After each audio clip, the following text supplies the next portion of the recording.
é um princípio central então, e político na bioética latino-americana. O Dr. Mainetti tem razão, né? Reforço aqui que mais uma frase do Ian Solbach.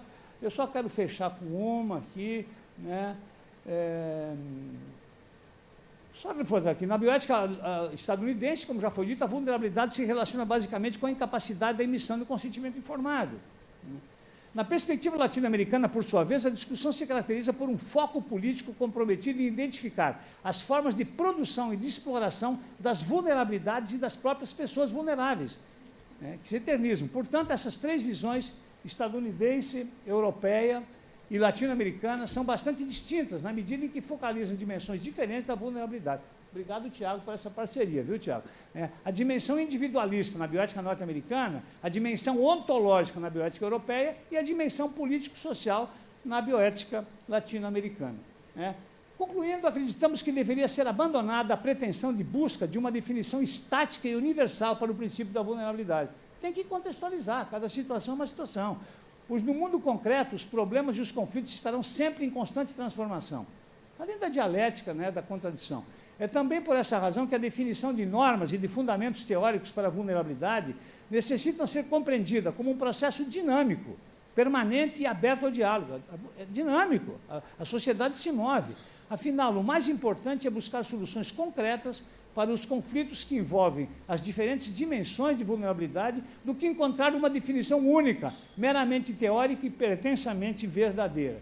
É indispensável reforçar que a resolução dos conflitos relacionados com a vulnerabilidade nesse novo território do conhecimento, que é a bioética, não poderá ser alcançada somente com definições teóricas e dialogadas entre as diferentes interpretações regionais e culturais da bioética, como nesse trabalho que nós exemplificamos, mas principalmente com a identificação e o enfrentamento das razões que as fazem existir. Paulo Freire, dos agentes responsáveis por sua existência e pelos processos que mantêm a distribuição desigual das feridas, do vulnus, entre os diferentes indivíduos e povos do planeta. Acredito profundamente que o princípio do respeito pela vulnerabilidade humana e pela integridade pessoal, proposto pela Declaração de Bioética da Unesco, deve ser considerado como um importante instrumento teórico e prático para a construção futura da quebra da iniquidade dos pacientes, na sua entrada realmente concreta, né, a atenção profissional, né, para a construção futura dessa tarefa. Isso como instrumento importante, sempre que aplicado de modo dinâmico, em todo o processo crítico e permanentemente de fundamentação teórica e prática, mas necessariamente de forte fundamentação político-social em benefício das populações excluídas, do poder de participação, poder de deliberação e principalmente do poder de decisão. Né? Então era isso, né? E a gente fica aberto para discutir toda essa temática que eu sei que é candente e que nos diz respeito a todos. Obrigado.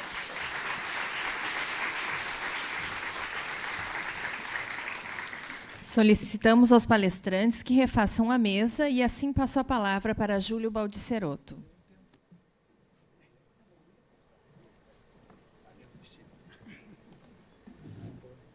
Você me lembrou do nosso amigo Botas, grande figura.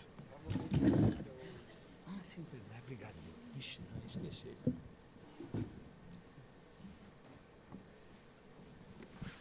Bom, em primeiro lugar, eu queria agradecer muito a fala do Volney e da Cristine, e eu queria dizer, não sei se o Inácio está por aí ainda, dizer que, apesar de professores e dentistas, eles também são boa gente. Né? Como ele falou antes, que ele era argentino e advogado.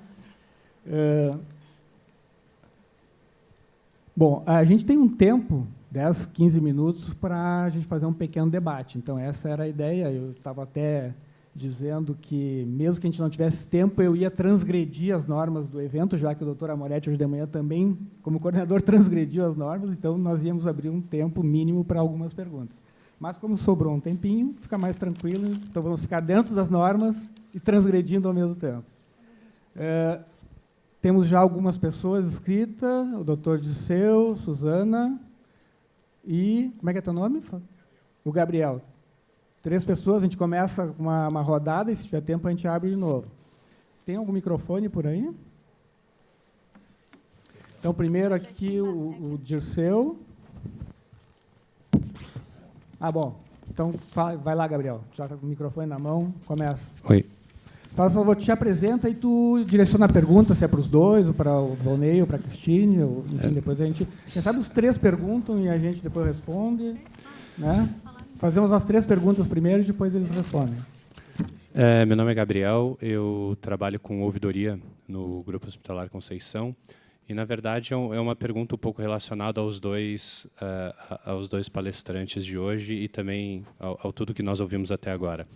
Partindo do conceito de vulnerabilidade, né, que todo mundo é vulnerável, como, na visão dos senhores, né, da senhora, nós podemos trabalhar dentro dessa esfera onde, num hospital especificamente, não levando em consideração todos os, mas falando da minha experiência em hospital, nós temos um organismo que é cobrado de resultados especificamente numéricos, como tempo de permanência, diminuição de taxa de óbito e coisas nesse sentido, ao qual esse profissional que foi formado e foi colocado a trabalhar ali é cobrado destes resultados também, e é lá, né, na sua formação, levado a trabalhar com essa ótica. E aí, no meio de tudo isso, entra o paciente, que também não sabe do que está acontecendo e quer ter os seus direitos respeitados, porém ele não sabe os seus direitos. Então, eu queria uma opinião nesse globo de vulnerabilidade, porque todos são vulneráveis, partindo deste princípio, né? A bioética ela vem a questionar isso. E junto com isso, nós temos aí a questão, como o senhor colocou, dos conselhos, que eu concordo plenamente. A gente nunca deve lavar roupa suja só em casa, né? Então, se eu reclamo para mim mesmo, quem vai responder corretamente sobre isso? Então, queria só entender se vocês veem uma ótica de melhoria e qual seria essa ótica de melhoria dentro do nosso cenário do país. Obrigado. Dirceu, por favor. Dirceu Greco. Estou escutando, então, né? Dirceu Greco, UFMG e atualmente presidente do Sociedade Brasileira de Bioética. Bom, sempre gosto de ouvir o Volney, num assunto tão importante, gostaria de ouvir Cristina também, uma mesa composta por 3 dentistas, sempre perigoso chegar perto, né? Mas, de todo modo... não pode sorrir, desculpa, não pode sorrir perto de você. Né? Mas eu queria bater em 2 pontos, uma pequena correção, porque isso não tem nada a ver com o tema vulnerabilidade, mas só que é importante quando o Volney comentou que existe um curso de bioética patrocinado pelo CFM que tem 180 teses. Não é isso, Volney. São 18.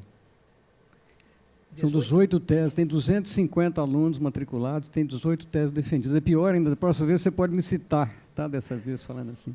Obrigado, quer dizer, realmente esse é um ponto importante do que é a discussão desse processo. Mas agora, voltando ao processo da vulnerabilidade, quer dizer, tem muito tempo eu estou lidando, quer dizer, a nossa idade é muito semelhante à minha e do Volney, nós lutamos na mesma trincheira a maior parte do tempo, mas é interessante quando você fala sobre vulnerabilidade e fala como é que você pode modificá-la.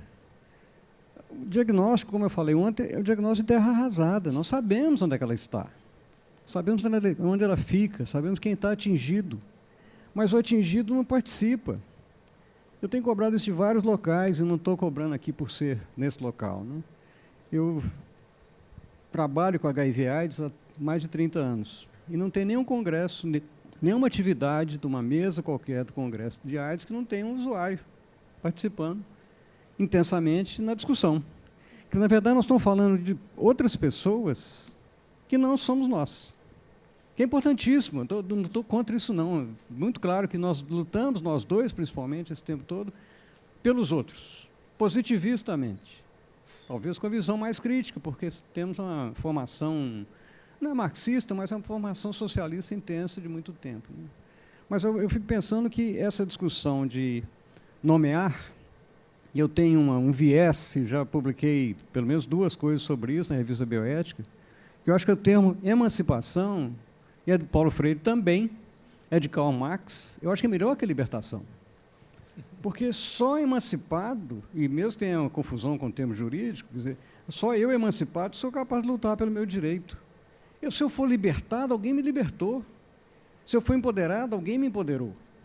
Então, não é só semântica. Minha impressão é que essa história... Nós vamos tentar escrever junto sobre isso um dia. Acho que é importante. Não, sério mesmo, porque na publicação, as duas que eu tenho, que está na Revista Bioética, está disponível, procurar meu nome na Revista Bioética. A mais recente, tem um mês atrás, que eu falei sobre medicina, tortura e a classe médica em relação a esse processo. Eu termino com a emancipação. Então, acho que é importante esse ponto. Agora, eu fico sempre pensando, ontem eu falei a mesma coisa. Eu estou igual o Brizola, diz que o demagogo só fala em pé, né? Ele falava isso dele. Né? Mas nós estamos falando aqui sobre isso, eu escutando hoje, na hora do café, que esse Bossal, não é Bossal não, como é que ele chama? Presidente? Não, tem outro nome parecido com Bossal. É isso, Bossal mesmo, né? Ontem, mandou embora o diretor de marketing do Banco do Brasil. Sabe por quê? Exatamente pela coisa que o Rogério ontem comentou um pouco. Uma propaganda de publicidade do Banco do Brasil falava sobre diversidade. Tinha negro, tatuado, jovem de cabelo comprido. O presidente Bossal é uma tática diversionista, na minha opinião. Que eu fico tão puto, pode falar puto aqui? Pode, né, Rogério? Com a história dessa, que não tem maior importância, mas isso aí mostra o que é que nós estamos vivendo.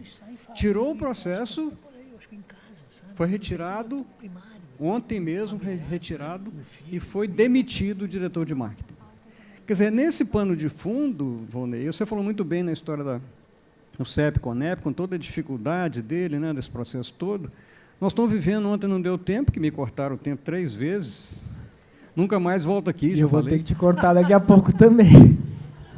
E vai cortar de novo? Vou te cortar daqui a pouco, tem mais pessoas que querem falar. Eu estou igual o Volney, até esqueci o que quer falar agora, porque o negócio que era não, sobre a história que é importante a gente ter isso na cabeça, vocês todos que têm contato. Tem uma lei 7082, é outra lei em andamento na Câmara Federal, que é para acabar com o sistema CEP-CONEP. Nela está previsto que o sistema CEP-CONEP vai para a mão da Secretaria de Ciência e Tecnologia e Insumos Especiais, que é um balaio de gato intolerável. Então, acaba com o sistema e acaba com o acesso pós-estudo. Então, esse é o pano de fundo sobre a vulnerabilidade, que eu acho que, enquanto nós não emanciparmos, nem eu sou emancipado completamente, porque, como o Volney disse, falar muito me corta a palavra, ou me prendem. Obrigado. Susana, por favor. Buen día, Susana Vidal.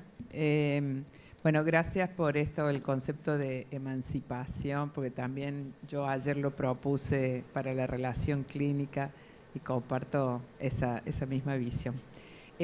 Nada, quería retomar un punto que me parece muy importante remarcarlo, en particular con toda la línea de desarrollo que la bioética angloamericana ha hecho, poniendo como sinónimos de protección de las personas la defensa de la autonomía. Esto que lo explicó perfectamente Volney. Esto supone que el principio de autonomía del relatorio, ¿no? ¿Le dicen relatorio al informe Belmont? Al relatorio Belmont del principio de autonomía sería superior a todos los otros conceptos que están, por ejemplo, el respeto por la dignidad humana, el respeto por la vulnerabilidad y la integridad humana, que están en todo el cuerpo del derecho internacional de los derechos humanos. Y yo lo que quería remarcar es un aspecto fundamental de esta presentación que hizo Volney, porque esto lo venimos repitiendo hace muchos años en América Latina, pero lo que vemos es que luego las personas, muchas de las que estarán en este auditorio, regresan a sus comités de ética, regresan a sus cátedras y vuelven a tomar el informe Belmont como una especie de repetición, como si no tuviéramos la oportunidad de reflexionar sobre esto que no es una propuesta que sale de América Latina, sino que es el sistema internacional de los derechos humanos, que está, por supuesto, por encima de las normas éticas que regulan la investigación biomédica o las prácticas bioéticas. Desde ya que la ética debería poner en cuestionamiento, interrogar a los derechos humanos, pero lo que no puede es dar, como bien dijo la doctora al principio, dar las respuestas precisamente a lo que han tratado de dar los estados del mundo. Así que a mí me parece interesante dejar planteado acá que por lo menos sería muy interesante volver a casa y pensar si vamos a volver a evaluar toda la bioética desde los 4 principios del informe Belmont o vamos a realmente a tratar de poner en consideración que el principio de autonomía es completamente reduccionista e insuficiente para comprender los problemas éticos no solo de América Latina, sino del mundo entero. Así que me gustaría dejarles esto como algo realmente una provocación reflexiva, porque si no decimos qué interesante y volvemos y seguimos repitiendo lo mismo. Gracias.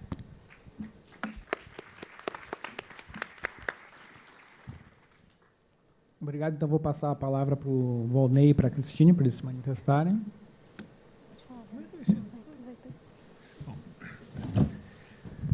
Bom, obrigado. É importante quando levanta as ideias, né? Gabriel, não, me ponho no papel do profissional que está lá dentro do hospital. Claro, é uma angústia isso, é uma angústia.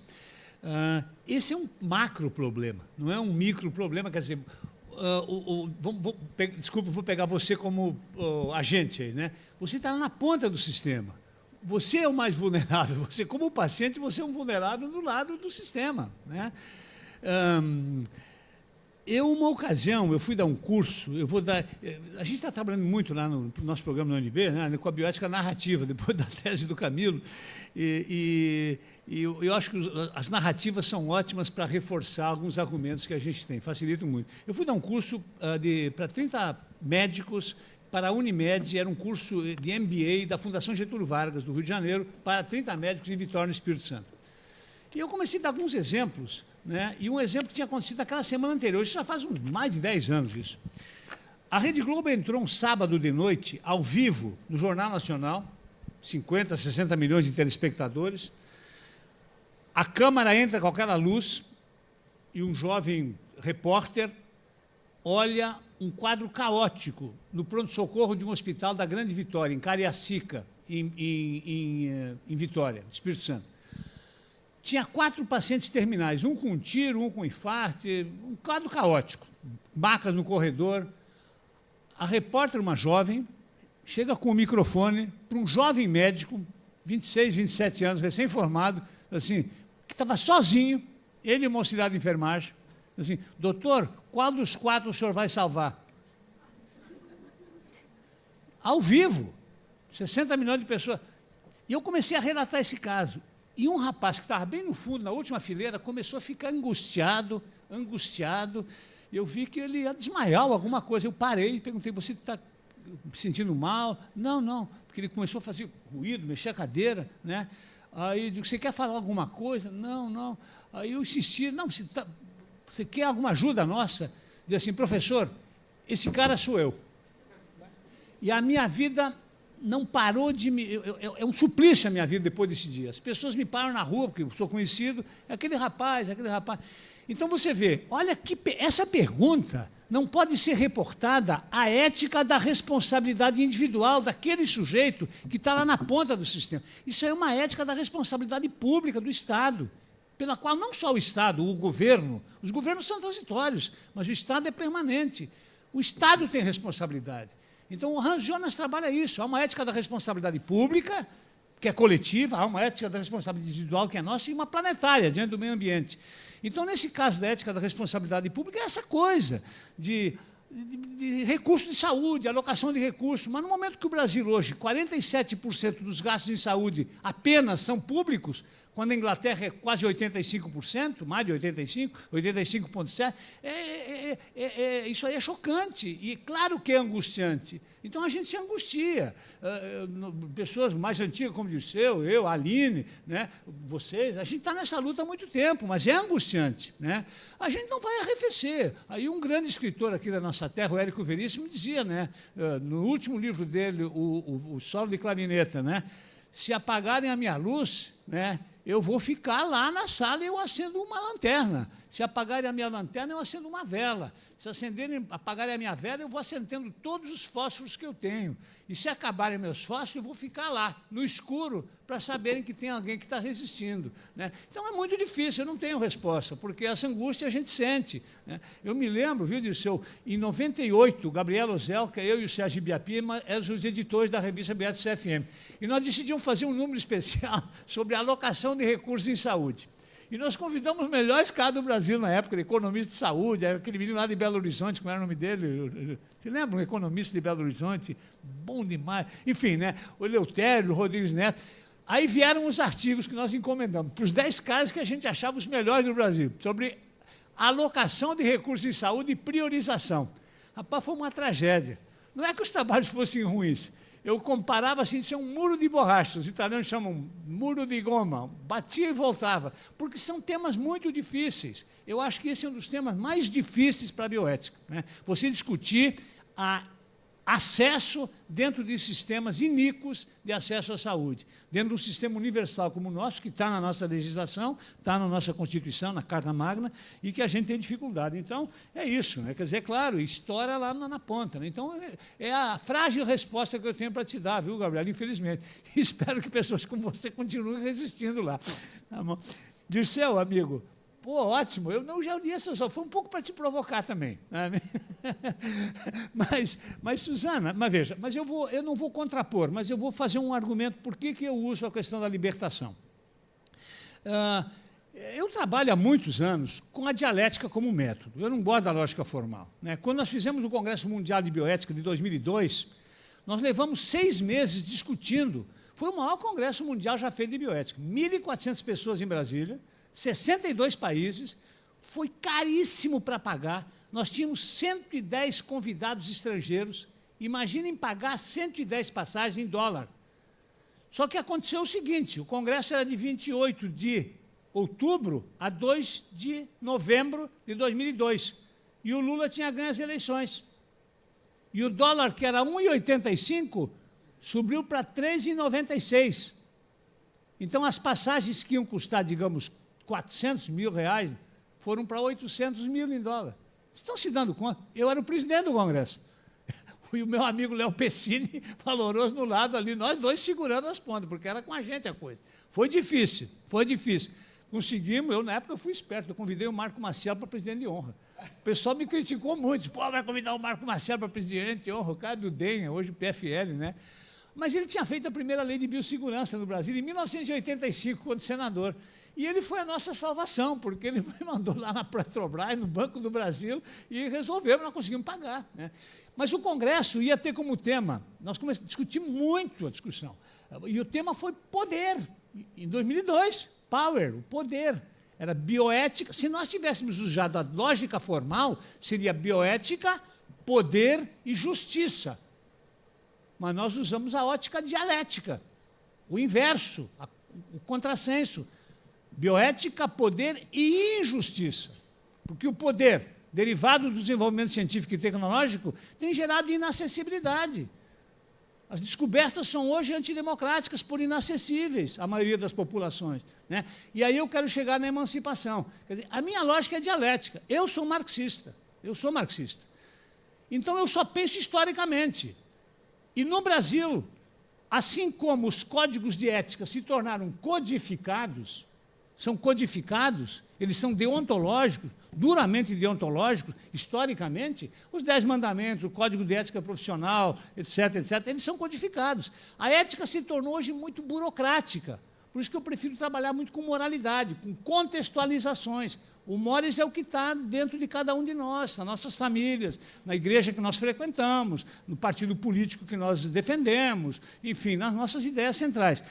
E a emancipação, assim como o código tem historicamente essa visão mais técnica, a emancipação no Brasil, viu, Suzana? Emancipação no Brasil é um termo hoje fortemente jurídico, é o jovem emancipado, fez 18 anos ou 24 anos. Então, quer dizer, pode não concordar, mas esse é o raciocínio que eu faço. O meu raciocínio é historicamente assentado, né? Mas eu acho, não vamos brigar por isso, eu acho que isso é semântica, né? E, de qualquer maneira, seja a libertação, seja o empoderamento, seja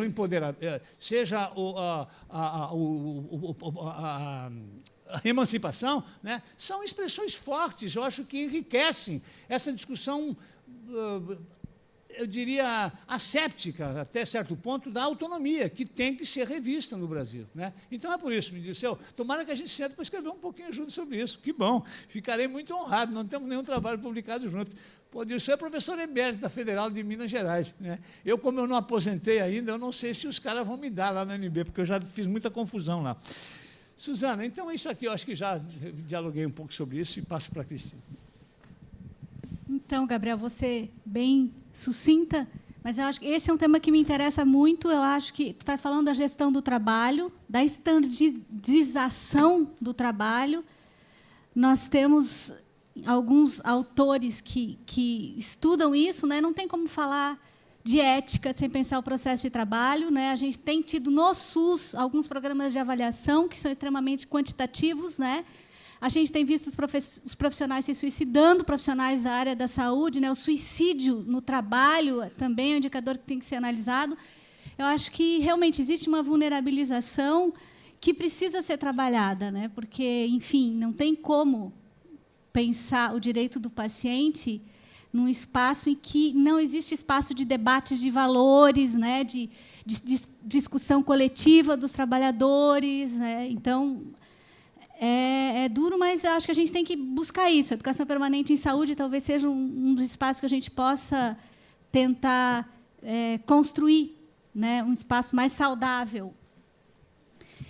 E, assim, só com relação à autonomia, eu sou uma Foucaultiana. Para mim, a autonomia ela é sempre a gente vive numa relação de poder, né? É sempre em relação a, então é sempre uma construção. Foucault acreditava muito pouco em autonomia, né? Então eu acho que, na verdade, mesmo emancipação ou liberação, enfim, libertação, né, é sempre uma construção que está subjugada a um contexto, né? Então, a gente está sempre em relação, né? O poder ele tem que ser construído nesse processo histórico, com certeza, né? Que eu acho que é uma das questões importantes. Então, queria agradecer a participação e, principalmente, a possibilidade, a honra de estar aqui do lado do Volney, debatendo essas questões.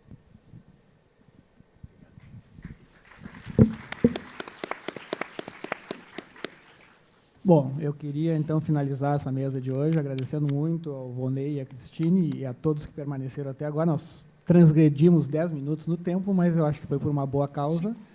5, menos ainda, então, foi por uma boa causa. E acho que, assim, finalizando, eu queria agradecer muito a comissão organizadora pela possibilidade de termos essa mesa, né, todo o evento, e com certeza isso vai fortalecer todo o processo interno do GHC, do Comitê de Bioética do GHC, que já vem nessa luta há vários anos, né, pelos direitos do paciente dentro da instituição, e que essa luta transcendeu, digamos assim, os limites do Grupo Hospitalar Conceição, que já são limites bastante ampliados, né, para um nível nacional com o projeto de lei dos direitos do paciente, que eu espero que a gente consiga avançar nesse ano, mesmo frente a tantas adversidades, frente a tantas lutas aí que nós temos que fazer para manter a democracia viva nesse país. Então, muito obrigado a todos e um bom almoço. E nós retornamos às 14 horas. Sairemos, então, para o intervalo de almoço e retornamos às 14 horas com as atividades da tarde. Obrigada.